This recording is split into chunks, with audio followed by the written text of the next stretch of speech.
Announcement ये है, जो यहाँ कार्ड बनते हैं, मेंबरशिप कार्ड, छोटा सा डिजिटल कार्ड, तुम गेट से गले में भी डालकर उसमें आ जाओगे ना, तो तुम्हारी अटेंडेंस लग जाएगी अपने आप, डिजिटल अटेंडेंस।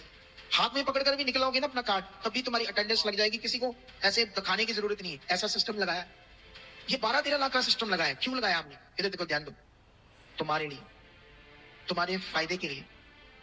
अगर तुम कार्ड नहीं बनाओगे, तुम उसे लेकर नहीं आओगे, तो तुम्हारी अटेंडेंस नहीं लगेगी। सिस्टम हमें बताएगा कौन लोग नहीं आ रहे, और सही समय आप पर हम वर्क कर सकते, इससे पहले कि शैतान तुम्हें तोड़कर तुम्हारा लॉस करे, तुम्हारी जिंदगी को डाइवर्ट करे, तुम्हें रीति रिवाजों में फंसा दे, तुम्हें सच्चाई से दूर कर दे। क्योंकि वचन में लिखा, सत्य को जानोगे, सत्य तुम्हें आजाद करेगा।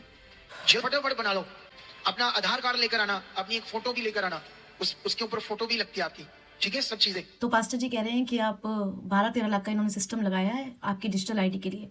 तो पास्टर जी 12-13 लाख कहीं और भी यूज हो सकते थे। लोगों को उनके घर तक ट्रैक करने के लिए आपको ऐसे सिस्टम लगाने की जरूरत क्या पड़ गई? पास्टर जी का एक और स्टेटमेंट था जो कह रहे हैं कि दुष्ट के पहुंचने से पहले वो आपके पास पहुंच जाएंगे।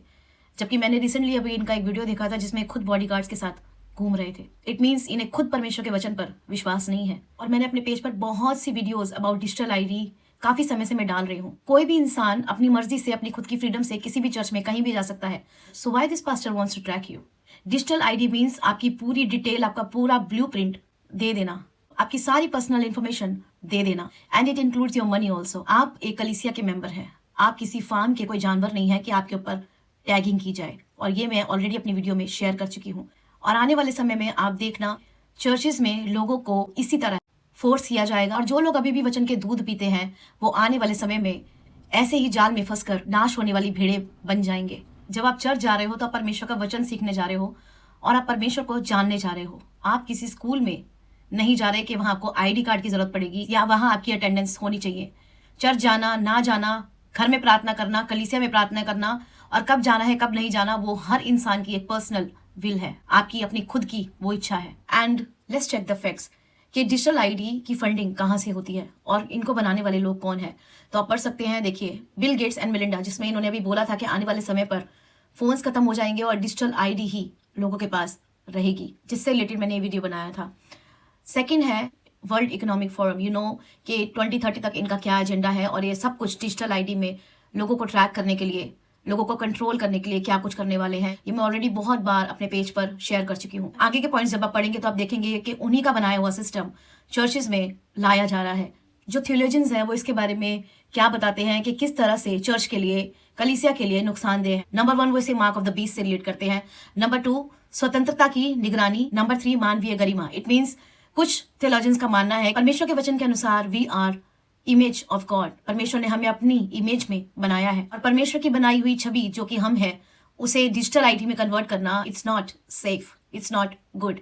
नेक्स्ट मैंने सर्च किया क्या इसके अगेंस्ट कोई पटिशंस फाइल की गई हैं कि चर्चेस में डिजिटल आईडी नहीं होना चाहिए। तो आप यहाँ पढ़ सकते हैं, हाँ, चर्च और धार्मिक स्थलों में अनिवार्य digital ID, mandatory digital ID के विरुद्ध दुनिया भर में कई पटिशंस और विरोध प्रदर्शन हुए हैं।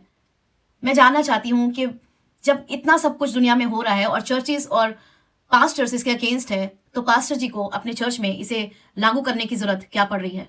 और ये आप पढ़ सकते हो, ये सारे पिटिशंस आप खुद भी सर्च कर सकते हो। और एक पॉइंट में पढ़ रही थी, वहां पे लिखा हुआ था कि इस डिजिटल आईडी को क्रिश्चियंस को ट्रैक करने के लिए और परसिक्यूशन के लिए भी यूज किया जा सकता है। और ये भी पॉइंट से आप पढ़ सकते हो। और पीछे अभी मैंने ये वीडियो डाली थी जिसमें मैंने टेक्नो रिलीजन के बारे में बताया था, और उसमें मैंने बताया था कि ये सारी डिजिटल आईडी और सब कुछ आपको यहाँ तक पहुंचाने के लिए किया जा रहा है। तो मैंने यहाँ सर्च किया कि क्या फ्यूचर में ये टेक्नो रिलीजन को बढ़ावा दे सकता है। आगे देखो, वहां लिखा है world economic forum, faith in action जैसी पहल और चर्चों में डिजिटल आईडी का समावेश भविष्य में टेक्नो रिलीजन की ओर एक बड़ा बदलाव ला सकता है, या धर्म और तकनीकी के मिलन को निम्नलिखित तरीकों से बढ़ावा देता है। डाटा ड्रिवन स्पिरिचुअलिटी, भविष्य में डिजिटल आईडी केवल आपकी पहचान नहीं होगी बल्कि आपके धार्मिक डाटा का केंद्र बन सकती है। फ्यूचर में ये आपको यहाँ टेक्नो रिलीजन में ले जाएगा, लेकिन प्रेजेंट में चर्चेस आपको ट्रैक करेंगे कि आप कब कब कौन कौन से चर्चेस जाते हैं, कोई भी चर्च मेंबर कितनी बार चर्च आता जाता है, कितना दान देता है और किन प्रार्थना सभाओं में शामिल होता है। मतलब आपकी कोई मर्जी नहीं है इसमें।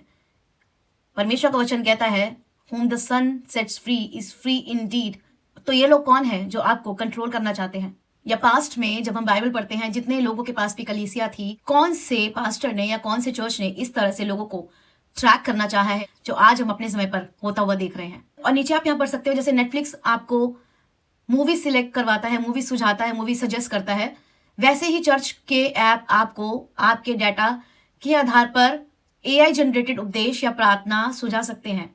Really being a child of God you don't need AI for prayers और बाइबल रीडिंग। परमेश्वर का वचन आपके पास है और आपको ये टेक्नोलॉजी आपको नहीं बताएगी कि आपको परमेश्वर की प्रार्थना किस तरह से करनी है। वही बात जो मैंने अपनी वीडियो में बताई थी, इसे ही टेक्नो रिलीजन का प्रारंभिक रूप माना जा रहा है। यही स्टार्टिंग है टेक्नो रिलीजन तक आपको पहुंचाने की। परमेश्वर के लोगों, किसी के भी कुछ कहने से, सिखाने से आप उसे मान न लें। जब बाइबल हमें हर बात पर रखने के लिए और जागे रहने के लिए कहती है, सो प्लीज बी अलर्ट। आपको जो भी करने के लिए कहा जा रहा है, क्या वो परमेश्वर के वचन से मैच करता है या नहीं करता। और पौलुस ने भी कहा है कि अब तक तो तुम्हें ज्ञान ही हो जाना चाहिए था, लेकिन कुछ लोग अभी भी दूध पीते बच्चे हैं जिन्हें आराम से भरमाया जा सकता है। इन अंत के दिनों में परमेश्वर से उसकी डिवाइन गाइडेंस और बुद्धि मांगे और प्रभु को डेली कहे कि वो आपको लीड करे और आपको प्रोटेक्ट करके रखे। और मेरा काम था आपको वार्न करना और सब चीज मैंने आपके सामने रख दी है। Now it's your wish. परमेश्वर के वचन से टैली करो, परमेश्वर के वचन से देखो कि क्या बाइबल हमें ऐसी कुछ डिजिटल आईडी के लिए या ऐसा अपना पूरा कंट्रोल यीशु मसीह के अलावा किसी और के हाथ में देने के लिए कहती है। प्रभु आपको आशीष दे आप सबको। जय मसीह की। God bless you all.